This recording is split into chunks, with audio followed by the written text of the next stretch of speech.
ఐటీలో ఎంట్రీ కావాలా? Trainee software engineer గా అజా కోడింగ్ ట్యూటర్ లో 2 వీక్స్ ట్రయల్ పీరియడ్ లో వెంటనే చేరండి. Hello Suman TV. Hello students, నేను మీ Murali Govind, chemistry lecturer. So మనం ఈ క్లాస్లో హైబ్రిడైజేషన్ అనే కాన్సెప్ట్ గురించి చెప్పుకుందాం. చాలా ఇంపార్టెంట్ కాన్సెప్ట్ అండ్ 100% ఈ కాన్సెప్ట్ నుంచి objective point of view questions ఉంటాయన్నమాట. సో కేర్ఫుల్గా వినండి. Hybridisation.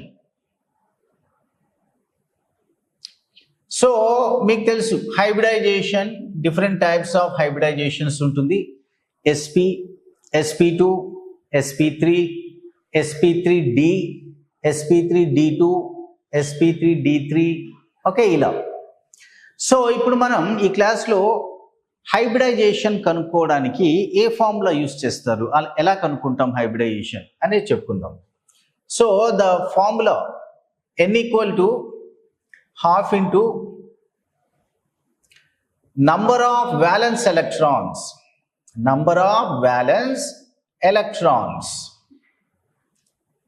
in the central atom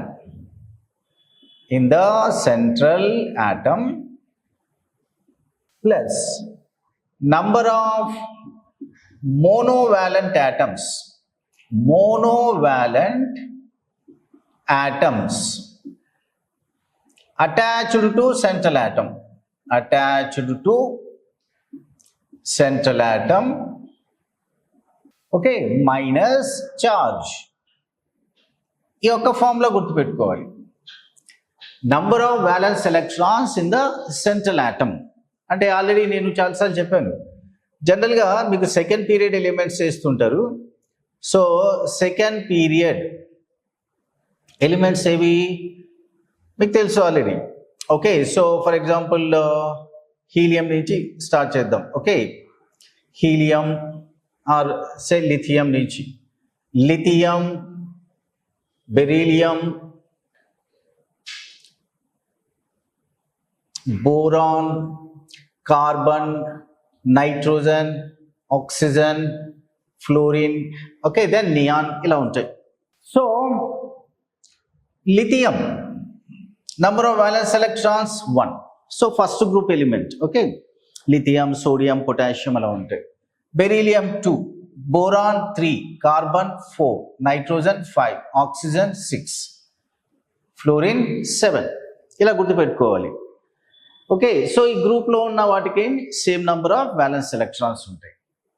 ఇక్కడ number of monovalent atoms attached to central atom, ఇదేంటి సింపుల్ గుర్తుపెట్టుకోవడం ఏంటంటే monovalent atoms hydrogen or halogens like fluorine, bromine, iodine, అవే monovalent atoms. Okay, ఇవి తప్ప ఏ ఆటమ్స్ ఉన్నా కన్సిడర్ చేయకూడదు. Minus charge on the species. So ఈ ఫార్ములా ఒకటి గుర్తుపెట్టుకుంటే చాలు. ఇప్పుడు మనం ప్రాక్టీస్ చేద్దాం. ఓకే, ఫర్ ఎగ్జాంపుల్ CH4లో కార్బన్ హైబ్రిడైజేషన్ అడిగారు అనుకోండి, ఎలా కనుక్కోవడం? సో ఇక్కడ చెప్పాను n ఈక్వల్ టు, సో ఇక్కడ ఈ n వాల్యూ ఇక్కడ రాస్తున్నాను. ఈ n వాల్యూ అనేది 2 వచ్చింది అనుకోండి, sp hybridization. n equal to 3 వస్తే sp2, n equal to 4 sp3, n equal to 5 sp3d, n equal to 6 sp3d3, ఇలా.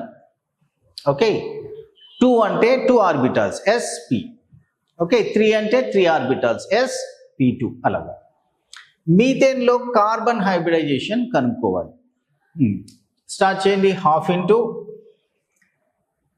Okay, number of valence electrons in central atom అంటే కార్బన్ ఆటమ్ ఎన్ని ఉంటాయి? 4 valence electrons plus monovalent, hydrogen మోనోవాలెంటే కదా, అక్కడ ఇచ్చాను, అన్ని 4 ఉన్నాయి. మైనస్ ఈ స్పీషీస్ మీద ఛార్జ్ ఉందా? లేదు, ఇది న్యూట్రల్ స్పీషీస్ అంటే -0. సో 4 + 4 8/2, 8/2 అంటే 4. సో n ఈక్వల్ టు 4 అంటే sp3 hybridisation. Okay students, so ఇలా మనం ఈజీగా హైబ్రిడైజేషన్ కనుక్కోవచ్చు అనమాట. సో ఇప్పుడు NH3 ఉంది. ఇక్కడ ఇంకా మీకు సెంట్రల్ ఆటమ్ మీద లోన్ పేర్స్తో కూడా సంబంధం లేదు, డైరెక్ట్ ఫార్ములా యూజ్ చేసి కనుక్కోవచ్చు.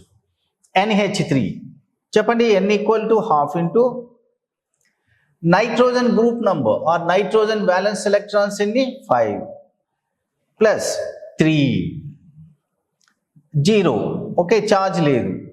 సో ఇది కూడా 5 ప్లస్ 3 8/2 4. సో హైబ్రిడైజేషన్ sp3 అంతే కదా. సరే, ఇప్పుడు నేను NH4 ప్లస్ అన్నాను అనుకోండి, NH4 ప్లస్ అంటే చార్జ్డ్ స్పీషీస్ ఇచ్చాను. సో నైట్రోజన్ హైబ్రిడైజేషన్ కనుక్కోవాలి. చెప్పండి, N ఈక్వల్ టు సేమ్ ఇక్కడ హాఫ్ ఇంటూ నైట్రోజన్లో number of valence electrons 5 plus monovalent atoms hydrogen 4 ఉన్నాయి, మైనస్ ఆఫ్ +1. ప్లస్ అంటే +1, మైనస్ ఆఫ్ +1 అంటే -1. సో 9 - 1 8/2 4. So sp3. ఇక్కడ కూడా నైట్రోజన్ హైబ్రిడైజేషన్ అనేది sp3 అంతే కదా. సో ఇలా మనం ఏ స్పీషీస్ ఇచ్చినా కూడా, ఫర్ ఎగ్జాంపుల్ SO2లో సల్ఫర్ హైబ్రిడైజేషన్ కనుక్కోవాలి. చెప్పండి, N equal to half into valence number of electrons sulphur. Sulphur అనేది ఏ గ్రూప్ సంబంధించింది? ఆక్సిజన్ గ్రూప్ సంబంధించింది. ఆక్సిజన్ తర్వాత సల్ఫర్ ఉంటుంది.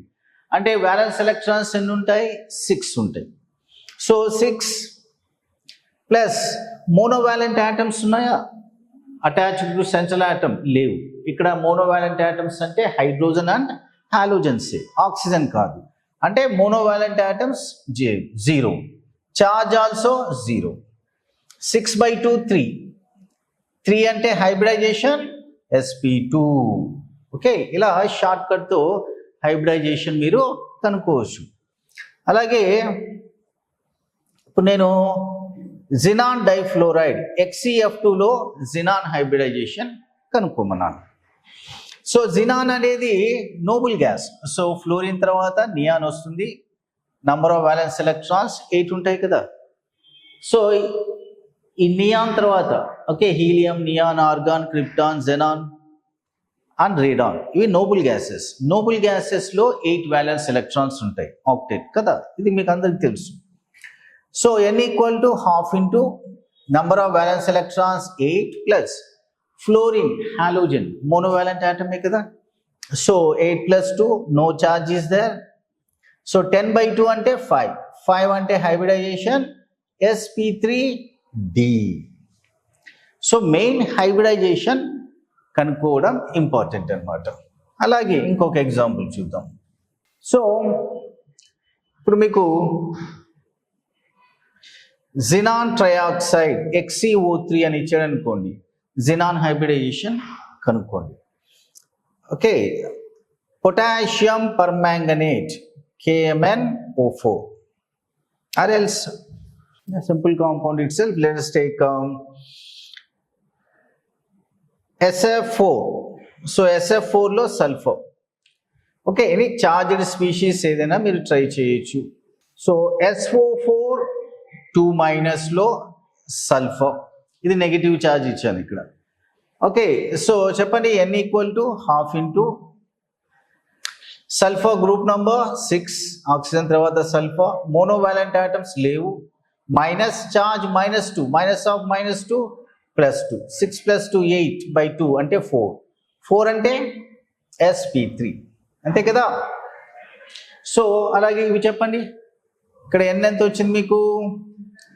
Xenon 8, no monovalent atoms are there. So 8/2 4. 4 అంటే sp3. సో అలాగే ఇక్కడ N ఈక్వల్ టు ఎంత వచ్చింది? Sulphur. So sulphur 6 violence electrons, oxygen కింద వస్తుంది. 6 + 4 10. 10/2 5. సో 5 అంటే sp3d. సో ఇలా ఎనీ మాలిక్యూల్ ఇచ్చి సెంట్రల్ ఆటమ్ హైబ్రిడైజేషన్ కనుక్కోమంటే ఈ ఫార్ములా యూజ్ చేసి మీరు సింపుల్గా హైబ్రిడైజేషన్ కనుక్కోవచ్చు. Okay students, thank you.